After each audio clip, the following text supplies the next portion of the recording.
14 अगस्त 2016 एक ख्वाब, एक हकीकत, एक रोशनी, एक वादा इस मुल्क से वफा करने का जो हमें अभी पूरा करना है।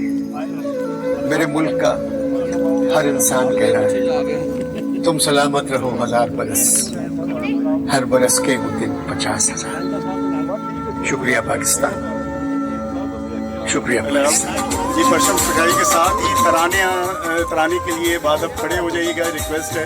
जैसे ही परचम सगाई होती है तावीज़ बना के नाम वतन का गले लगा के हर मुश्किल से हाथ छुड़ा के तेरे सारे ख्वाब बचा के बस इतना